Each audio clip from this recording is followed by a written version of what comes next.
ယခုတင်ဆက်ပြသပေးမှာကတော့ Electric Instant Water Heater Model Number REIA 350MP ဖြစ်ပါတယ်ခင်ဗျာ 350MP ကတော့ကျွန်တော်တို့အတွင်းပိုင်းမှာပတ်မပါတဲ့ model ဖြစ်ပါတယ်ခင်ဗျာဟုတ်ကဲ့ပါအခု Instant Heater အတွင်းမှာပါဝင်တဲ့ပစ္စည်းတွေကတော့ Rinnai Heater Unit Wall Plug and Screw ဒါတော့ Sliding Ray Hand Shower Stopper Regulator Vert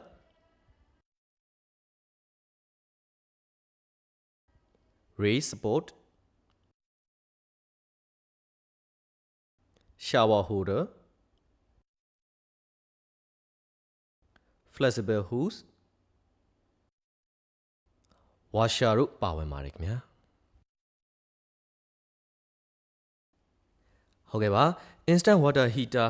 Model Number REIA 350MP ရဲ့လျှပ်စစ်စံနှုန်းတွေကိုပြောပြပေးချင်ပါတယ်ခင်ဗျာ Electric Rated Power ကတော့ကျွန်တော်တို့ 3.3 kW ကနေ 5.5 kW ပြီးရင်220နဲ့240 volt AC ကိုအသုံးပြုပေးရမှာဖြစ်ပါတယ် Maximum Water Flow Rate ကတော့2 liter per minute Maximum Water Pressure ကတော့380 kPa 55 psi ဖြစ်ပါတယ်ခင်ဗျာ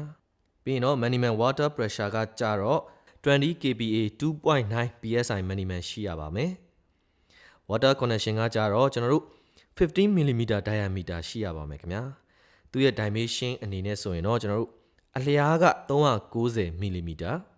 အမြင့် 220mm နဲ့အနံ 89mm တို့ဖြစ်ပါတယ်ကျွန်တော် weight အနေနဲ့ကကြတော့ 3.6 kg တို့ဖြစ်ပါတယ်ခင်ဗျာဟုတ်ကဲ့ကျွန်တော်အခုတက်ဆင်ရမယ့်ပုံစံလေးကိုပြပြပေးချင်ပါတယ်တက်ဆင်ရမယ့်ပုံစံကတော့ကျွန်တော်တို့ရေတိုင်ကြီးအောက်ခြေကနေ1.5 meter အကွာအဝေးနဲ့ကျမ်းပြင်ကနေ1.5 meter အကွာအဝေးနှစ်ခုကြားမှာတက်ဆင်ရမှာဖြစ်ပါတယ်ဟုတ်ကဲ့ပါအခုပြပြပေးမှာကတော့ကျွန်တော်တို့ Model Number REIA 350MP Instant Water Heater ရဲ့အတွင်းပိုင်းမှာပါဝင်တဲ့အသုံးပြုထားတဲ့ပစ္စည်းတွေကိုပြပြပေးချင်ပါတယ်ပါဝင်အသုံးပြုထားတဲ့ပစ္စည်းတွေကတော့ Heating Element Mounting Hose Terminal Block Cable Entry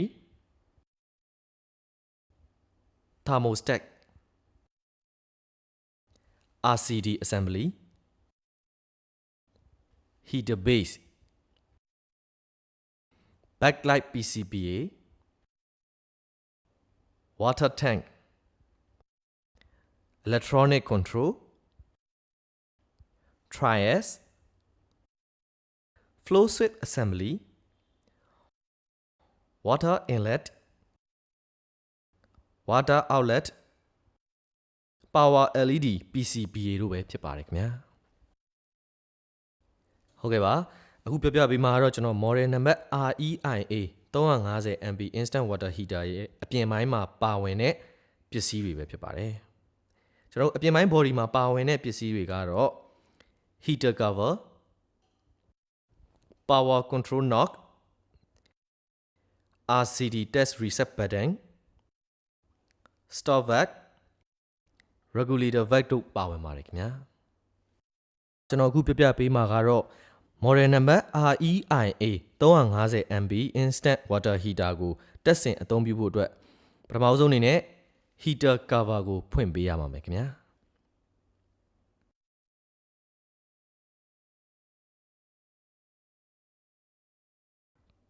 ပြီးရင်တော့ Heater ကိုနေရာမှာချိတ်ဖို့အတွက် Heater ကိုနေရာမှာကပ်ပြီးတော့ Mounting Hole နေရာမှာ marking ပေးပြီး drain နဲ့အပေါက်ဖောက်ပေးပါ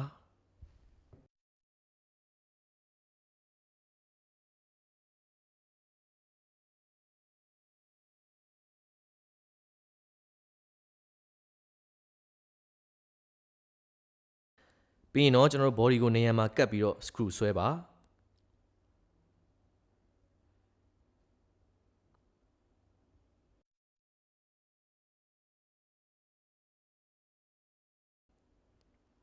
ပြီးရင်ကျွန်တော်တို့ stop valve ကို cold water inlet မှာ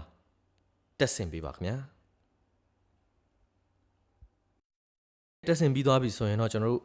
shower holder အောက်ကခလုတ်လေးကိုဖိပြီးတော့ sliding rail မှာတက်ဆင်ပေးပါခင်ဗျာပြီးသွားရင်တော့ကျွန်တော်တို့ hand shower တက်ဆင်ဖို့အတွက် sliding rail ထိပ်နှစ်ဖက်မှာရှိတဲ့ rail spoke ကိုတက်ဆင်ပေးရပါမယ် sliding rail တက်ဖို့အတွက်ဆိုရင်တော့ကျွန်တော်တို့ heater ရဲ့ဘေးနေရာမှာ marking ပေးပြီးတော့အပေါက်ဖောက်ပေးရမှာဖြစ်ပါတယ်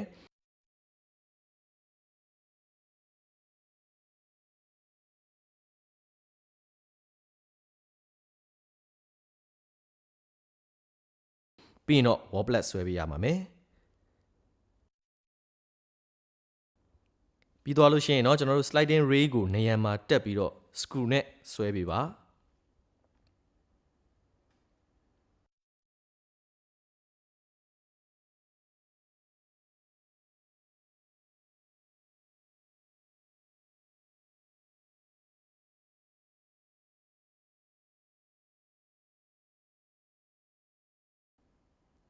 ဟုတ်ကဲ့ပါပြီးတော့လို့ရှိရင်တော့ကျွန်တော်တို့ hot water outlet နေရာမှာ hand shower flexible pipe ကိုတက်ဆင်ပြီးတော့တစ်ဖက်ကို hand shower တက်ဆင်ပေးရပါမယ်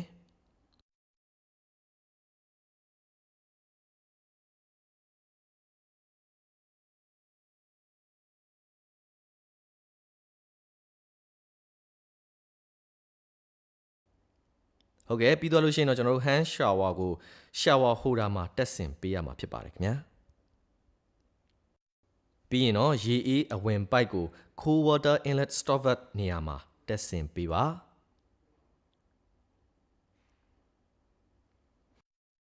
ဟုတ်ကဲ့ပါအားလုံးပြီးသွားပြီဆိုရင်တော့ကျွန်တော်တို့ instant water heater ကို power supply ပေးဖို့အတွက်ဆိုရင်တော့ကျွန်တော်တို့ 4mm square single cable wire နဲ့20 ampere breaker မှာတက်ဆင်ပေးရမှာဖြစ်ပါတယ်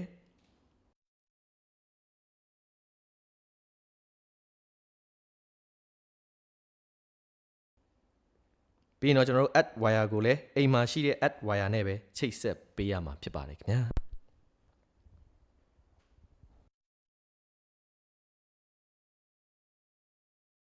ဟုတ်ကဲ့ယခုအချိန်นี้ကတော့ကျွန်တော်တို့တက်ဆင်မှုအားလုံးပြီးဆုံးသွားပြီဖြစ်တဲ့အတွက်ကြောင့် heater cover ကိုပြန်လည်ပြီးတော့အဖုံးပေးထားမှာပဲ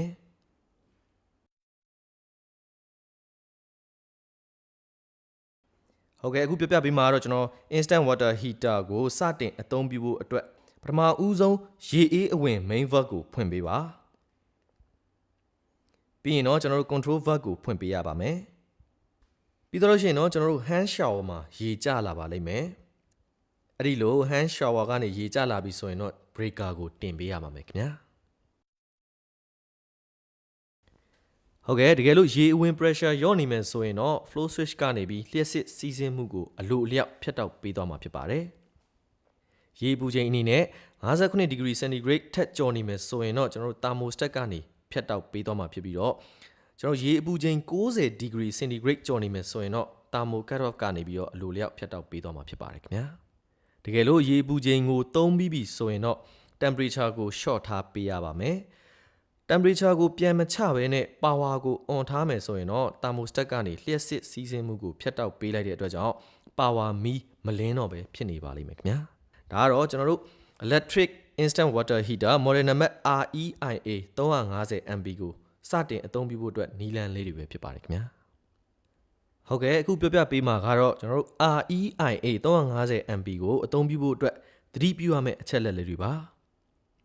ဟုတ်ကဲ့အဓိကကတော့ကျွန်တော်တို့ heater ကို add wire နဲ့ဆက်သွယ်ထားရပါမယ်နောက်တစ်ခုကကျွန်တော်ရေအဝင်မရှိဘဲနဲ့ heater ကိုလုံးဝမဖွင့်ပါနဲ့ရေမရှိဘဲနဲ့ဆက်ကိုဖွင့်မယ်ဆိုရင်တော့ heater အတွင်းမှာရှိတဲ့ heating element ကပျက်စီးသွားနိုင်ပါတယ်ခင်ဗျာအဲ့ဒီလိုဆက်ချို့ရင်းမှုတစ်ခုခုဖြစ်ပြီဆိုရင်တော့ကျွမ်းကျင်တဲ့သူမှသာ heater cover ကိုဖွင့်သင့်ပါတယ်ကျွမ်းကျင်တဲ့သူမဟုတ်ဘဲနဲ့ heater cover ကိုဖွင့်မယ်ဆိုရင်တော့ cover အောက်မှာရှိတဲ့အစိတ်အပိုင်းတွေဟာထိခိုက်စေနိုင်တယ်ဆိုတာကိုတော့သတိပြုရပါမယ်ခင်ဗျာနောက်တစ်ခုကကျွန်တော်တို့လျှက်စစ်ဝါယာကြိုးကိုတွေ့တန်းမှုမပြုတ်လို့ခင်မှာ wiring diagram အညွှန်းကိုအရင်ဆုံးဖတ်သင့်ပါတယ်ခင်ဗျာပြီးတော့မှ overheat ဖြစ်ခြင်းတွေကိုကာကွယ်ဖို့အတွက်လျှက်စစ်ဝါယာကြိုးတွေကိုတည်တည်ချာချာတက်ဆင်အသုံးပြုပေးရပါမယ်